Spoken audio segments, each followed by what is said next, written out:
دوسرا ایک نبی کریم صلی اللہ علیہ وسلم جب مکۃ المکرمہ سے مدینہ منورہ تشریف لائے تو یہاں پہ اس وقت یہود موجود تھے اور فوری طور پہ نبی کریم صلی اللہ علیہ وسلم نے انہیں مدینہ سے نہیں نکالا تھا.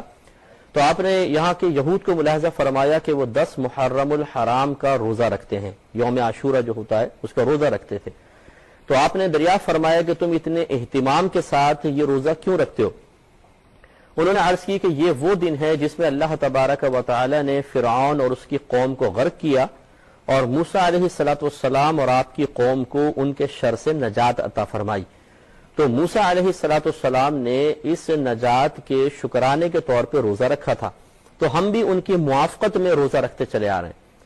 جب نبی کریم صلی اللہ علیہ وسلم نے یہ بات سماعت فرمائی تو آپ نے صحابہ کرام سے ارشاد فرمایا کہ موسیٰ کی موافقت اختیار کرنے میں ہم یہود کے مقابلے میں ہم ان سے زیادہ قریب ہیں، یعنی ہمیں چاہیے کہ ہم موافقت کریں، یہود سے زیادہ ہم ان سے قریب ہیں.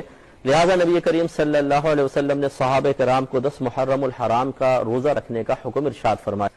تو کسی نے عرض کی یا رسول اللہ صلی اللہ علیہ وسلم اگر ہم فقط 10 کا روزہ رکھیں گے تو کیا یہ یہود سے مشابہت نہیں ہو جائے گی؟ تو نبی کریم صلی اللہ علیہ وسلم نے ارشاد فرمایا اچھا تو پھر 9 یا 11 کا روزہ بھی ملا لو، یعنی ایک دن کا اور روزہ ملا لو 9 یا 11 کا. تو اس لیے یہ خود نبی کریم صلی اللہ علیہ وسلم کا طریقہ یقیناً سی بات ہے کہ آپ صحابہ کرام کو ارشاد فرما رہے ہیں، تو آپ نے خود بھی روزہ رکھا اور صحابہ کرام نے بھی رکھا. تو 10 محرم الحرام کا روزہ رکھنا یہ گویا کہ سنت موسیٰ علیہ السلام بھی ہے، ہمارے نبی کریم صلی اللہ علیہ وسلم اور دیگر صحابہ کرام کی سنت بھی قرار پائی ہے. اور اس کے ساتھ ساتھ 9 کا یا 11 کا روزہ بھی ملا لیں تاکہ کسی غیر قوم سے مشابہت بھی نہ ہو جائے.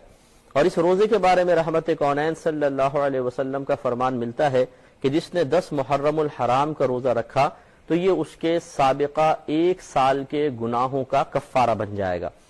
تو آپ دیکھیے 1 سال کے گناہ جتنے بھی ہیں پیچھے سب کے سب معاف ہو جائیں گے اس ایک روزے کی برکت سے.